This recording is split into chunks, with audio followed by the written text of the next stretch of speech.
The credit score obsession. Sarah checks her credit score app again. Third time today. 750. Perfect score. Perfect trap. She remembers when it was 583 years ago, feeling like a complete financial failure. Now she's got the golden number and feels unstoppable. Banks are throwing money at her, pre-approved for a $500,000 mortgage, $50,000 credit limits, 0% financing on everything. She feels like she just got promoted to financial VIP status. So Sarah goes crazy. Bigger house, because perfect credit means better rates. BMW lease, because why drive a Honda when you're approved for luxury?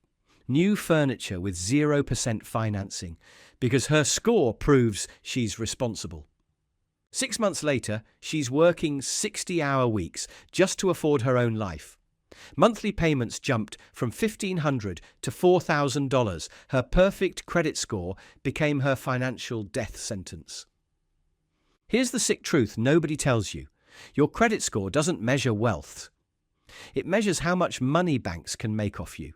The higher your score, the deeper they want you buried in debt. Perfect credit is permission to stay broke with style. The house payment prison. Mike and Lisa are done throwing money away on rent. $1,800 a month down the drain. Their agent shows them the perfect starter home. $400,000 sounds scary, but $2,500 a month. That's only $700 more than rent for the American dream. They sign the papers feeling like they just won at life. Homeowners, adults. Success story. But here's the math they didn't do. Over 30 years, they'll pay $900,000 for that $400,000 house. Add taxes, insurance, maintenance. Over $1 million for their affordable starter home. The real trap hits later. Mike gets offered double his salary in another city. Dream job life, changing money. But they can't move because selling the house would cost them money. Their dream home became their prison cell. Then the market drops.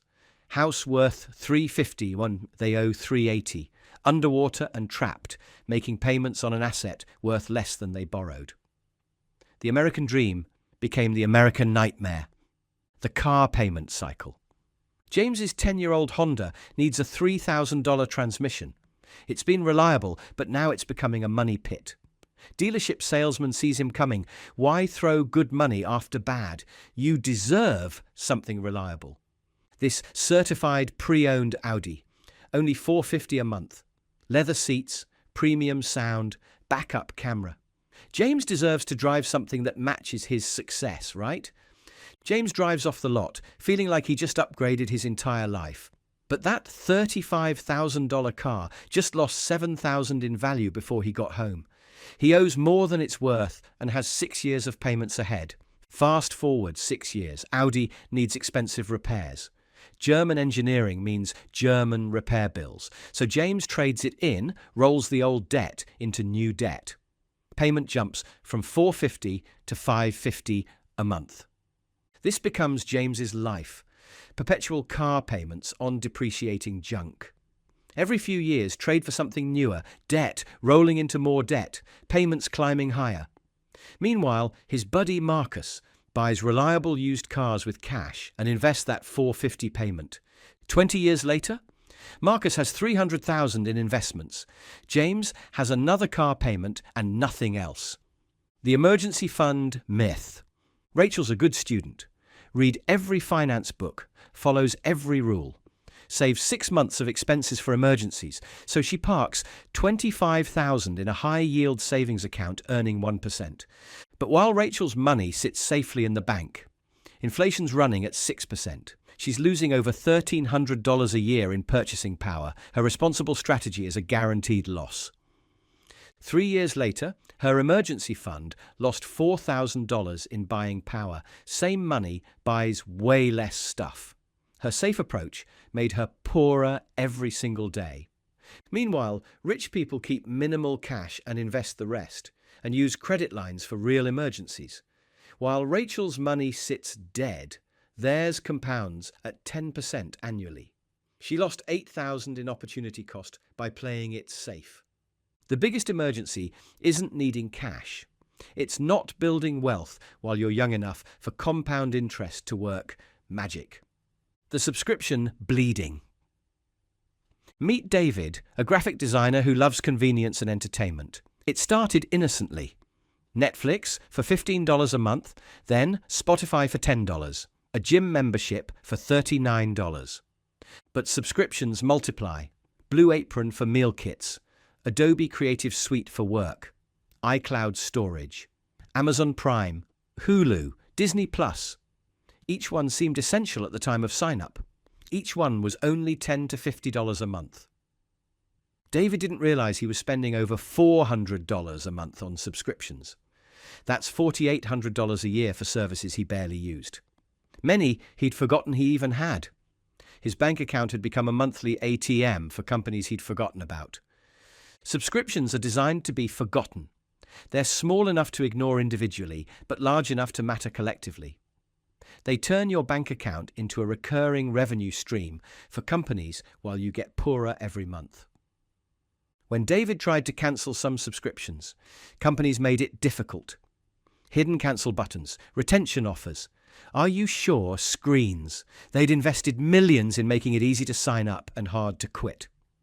David finally audited his subscriptions and cut them to $50 a month. He invested the $350 difference. Over 20 years, that money would compound to over $200,000. His subscription audit became his retirement fund. The wealthy audit their subscriptions quarterly. They cancel what they don't actively use. They understand that small recurring expenses compound into massive wealth transfers over time. The education debt trap. Meet Ashley, a bright 18-year-old who wanted to study marketing. Her parents, teachers, and guidance counselors all said the same thing: college is the only path to success. Ashley looked at colleges and found a marketing program that would cost $60,000 in total debt. The Career Center said marketing graduates started at $35,000 a year. The math seemed reasonable. Borrow 60, earn 35, pay it back over time. But during Ashley's 4 years in college, interest accrued on her loans. Her $60,000 debt became $70,000 by graduation. Her monthly payment would be $700 for 10 years or $400 for 25 years. Ashley got her first marketing job, paying $35,000. After taxes, she took home about $26,000. Her student loan payment was $700 a month, leaving her with $18,000 for everything else. She was making less than minimum wage after loan payments. Meanwhile, her friend Marcus skipped college and learned digital marketing through online courses and YouTube. While Ashley was accumulating debt, Marcus was building skills, getting clients, and earning money. By Ashley's graduation, Marcus was making $60,000 a year with no debt. Over the next 10 years, Ashley paid $70,000 in student loans, while Marcus invested that money. Ashley finally broke even at age 28, while Marcus had built a 6-figure business and substantial investments. College can be valuable, but only if the degree leads to income that justifies the cost. Many degrees have negative ROI when you factor in opportunity cost and compound interest on debt. The wealthy invest in skills that generate immediate income, not credentials that require decades to pay off. The time for money exchange. Meet Kevin, a skilled accountant making $80,000 a year. He's good at his job, reliable, hard-working, respected by his colleagues. Kevin has built a successful career, but he has a fundamental problem. His income stops the moment he stops working.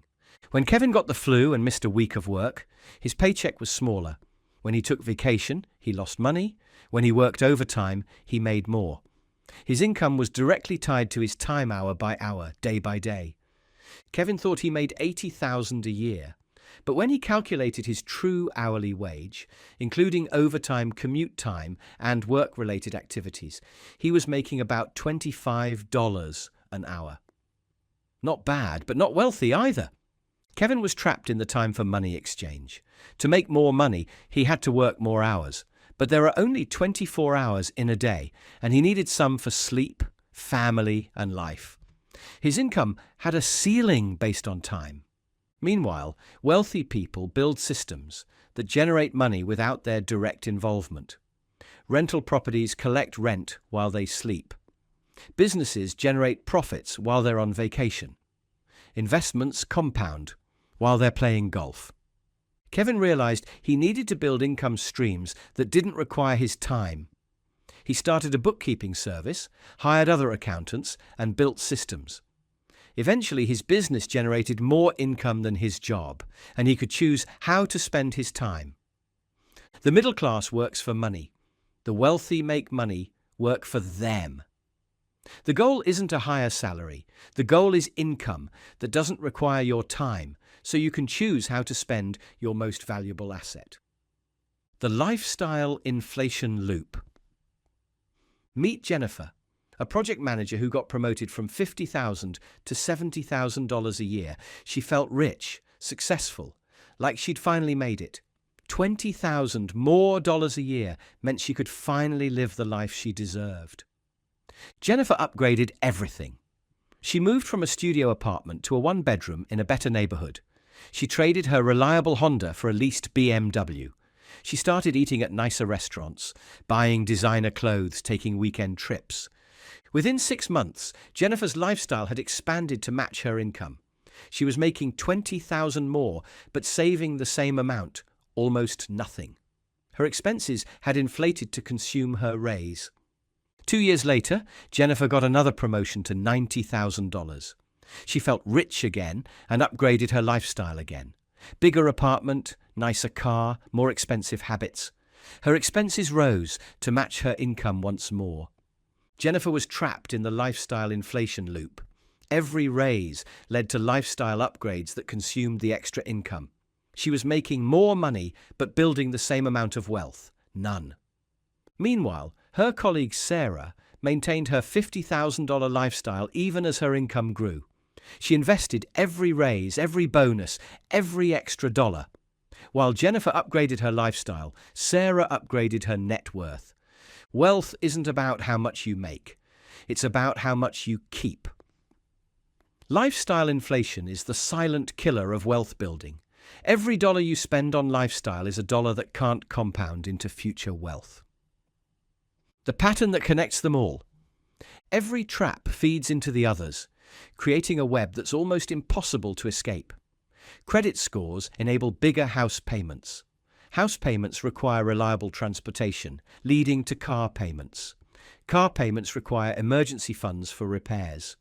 Emergency funds sit idle while subscriptions drain accounts. You work harder, earn more, but stay in the same place. The hamster wheel spins faster, but you never get ahead. You're not failing. The system is working exactly as designed to keep you productive but not wealthy.